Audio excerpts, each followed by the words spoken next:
Merhaba arkadaşlar, Tarkan Özvardar ben. Bugün YouTube kanalımızda sizlere özellikle yaz aylarında köpeklerimizde sıklıkla gözlemlediğimiz alerjik reaksiyonlar konusunda bilgi vermeye çalışacağım. Arkadaşlar biliyorsunuz ısınan hava ve sıcaklık, güneş ışınlarının özellikle ultraviyolenin zararlı etkileri vücudun en büyük organı olan deri tarafından en çok hissedilir ve yazın köpeklerimizde en çok gözlemlediğimiz şeylerden bir tanesi deri reaksiyonları ve alerjik reaksiyonlar. Ve bazı ırklar, özellikle de Dogo Argentino, bunun haricinde Pitbull'lar, Amerikan Staffordshire Terrier'ler ve bunların daha çok beyaz olanları ve beyaz kısa tüylü olan köpeklerde, Golden Retriever'larda sıklıkla gözlemlediğimiz problemlerden bir tanesi yaz aylarında deri alerjileri ve alerjik reaksiyonlar. Alerjik reaksiyonların oluşmasına sebep olan şey ısınan hava ve genellikle de yazın köpeğiyle birlikte yazlık yerlere insanların seyahat etmesi. Şöyle düşünün, Ankara gibi bir klimada yaşayan bir köpeğin, bir Golden Retriever için konuşalım, Ege sahillerine gitmesi ya da Akdeniz sahillerine gitmesi, bir anda klimanın değişmesi, ciddi anlamda sıcak havayla karşı karşıya kalma ve yüksek nemle karşı karşıya kalma derinin bazı reaksiyonlar vermesine sebep olabiliyor. Özellikle atopik dermatitler veyahut da egzama benzeri lezyonların oluşması çok olasılık dahilinde ve bunu en çok bahsettiğim ırklar ve beyaz köpeklerde görüyoruz ki bir Dogo Argentino ya da beyaz renkli bir Amerikan Staffordshire Terrier gibi bir köpekte sıcak havada biraz 20-30 dakika bir gezinti yaptırdığınızda bile köpeğin özellikle tüysüz deri bölgelerinin hemen kızardığı, göz kenarlarının, ağız kenarlarının kıpkırmızı olduğuna şahit olabilirsiniz. Ultraviyole ve beraberinde ısıya vücudun verdiği reaksiyon olarak hemen bir atopi şekillenebiliyor. Kulakların içi bir anda alerjik reaksiyonlarla kıpkırmızı hale gelebiliyor. Bir de tabii ki bunun diğer bir etkeni de yazın köpeklerin yüksek protein diyetlerine maruz bırakılması da bu olguyu tetikleyebiliyor.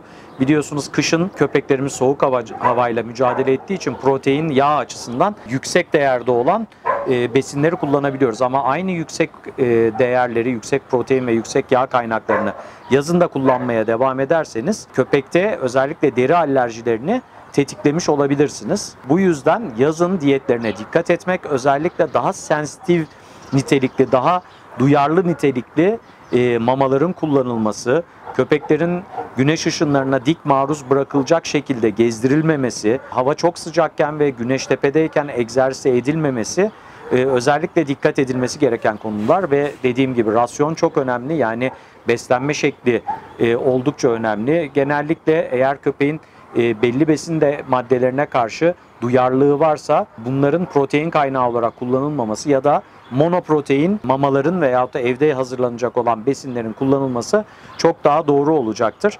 Bu alerjileri engellemenin diğer bir yolu da köpeği güneş ışınlarından ve ısıdan korumaktır ki videolarımızdan bir tanesinde özellikle köpeği güneş ışınlarından nasıl koruruz ve sıcak havanın etkilerinden nasıl koruruzu zaten anlatmıştık. Örneğin beyaz olan köpeklerin güneş ışınlarının dik olarak almaması için beyaz yansıtıcı tişörtler giydirilmesi, ince pamuklu tişörtlerin giydirilmesi veyahut da penye tişörtlerin giydirilmesiyle derinin tamamen maruz kalmamasını sağlamak mümkün. Ayrıca güneş koruyucu köpekler için üretilmiş olan bir takım kremler var veyahut da sprey solüsyonlar var.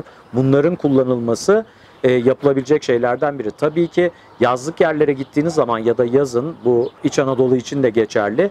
Biliyorsunuz örümcek, böcek, arı gibi hayvanların da popülasyonunun bir anda artması ve işte arı sokmaları, örümcek sokmaları, böcek sokmalarının söz konusu olması da gözlemlenebilen şeyler yaz aylarında yoğun. Arıların özellikle sayısının artması, köpeklerin de bu uçuşan şeyleri yakalamaya çalışması çok tehlikeli sonuçlar doğurabiliyor. Özellikle ağız bölgesinden ya da dilden sokulması bir köpeğin bir anda dilin reaksiyon vermesi, şişmesi ve solunum yolunun depresi olup köpeğin hayatını kaybetmesiyle bile sonuçlanabiliyor. Ya da bazı köpekler tıpkı insanlardaki gibi arı ya da böcek sokmasına aşırı duyarlı olabiliyor ve buna bağlı olarak anafilaktik şok gelişip ölebiliyor. Bu yüzden yazlık bir yere gittiğinizde mutlaka bölgedeki yakın veteriner kliniklerini bilmeniz gerekiyor, öğrenmeniz gerekiyor. Adreslerini bilerek, telefonlarını bilerek yola çıkmanız gerekiyor ve yanınızda özellikle bu tip yerlerde doğa yürüyüşlerini köpeğinizle birlikte yapıyorsanız akut olarak müdahale etmek hedefli olarak mutlaka antihistaminikler, hatta kortizon tabletlerini yanlarınızda bulundurmanızı tavsiye ediyorum. İlk yardım çantanızla her zaman bu tip yürüyüşlere çıkmanızı tavsiye ediyorum. Çünkü yaz aylarında bu tip şeylerle karşılaşma olasılığımız çok yüksek ve köpeğimizi özellikle sıcakta alerjenlere karşı korumak gerekiyor. Değişen nem, değişen klima adaptasyonlarına vücut, deri ciddi reaksiyonlar gösterebiliyor. Hot spot dediğimiz kırmızı tüyün dökülmesi ve köpeğin bölgeyi aşırı derecede kaşıntıya bağlı olarak yalaması ve iyicene iritasyonla karakterize yaralar açılabiliyor. Egzamalar özellikle Golden Retriever'larda çok gözlemlenir. Kulak arkalarında, boyun bölgelerinde, çene altlarında sulu, bazen enfekte olabilecek nitelikte egzama yaralarının açılması yine gözlemlenebilecek şeyler. Bunun için yanınızda özellikle kaşıntıyı giderecek kremler, pomatlar, bor içerikli olan kremleri ilk yardım çantalarınızda bulundurmanızı tavsiye ediyorum. Beslenmeye çok dikkat etmenizi tavsiye ediyorum ve bu tip yerlere giderken mutlaka ihtiyacınız olan ilk yardım çantasında bulundurmanız gereken şeylere önem gösterin. Gerekirse veterinerinize danışarak bu ilk yardım çantalarını ayarlayın. Bir de tabii ki böcek sokmaları, özellikle kene ısırması gibi olgulara karşı da, ki çok tehlikeli olabiliyor biliyorsunuz, keneler birçok hastalığı, özellikle kan parazitlerini köpeklere, ölümcül kan parazitlerini nakledebiliyorlar. Mutlaka parazitler mücadelelerinizi önceden yapmış olmanız, köpeğinizi bu tip yerlere götürmeden önce öncelikli önem göstermeniz gereken konuların arasında olmalı.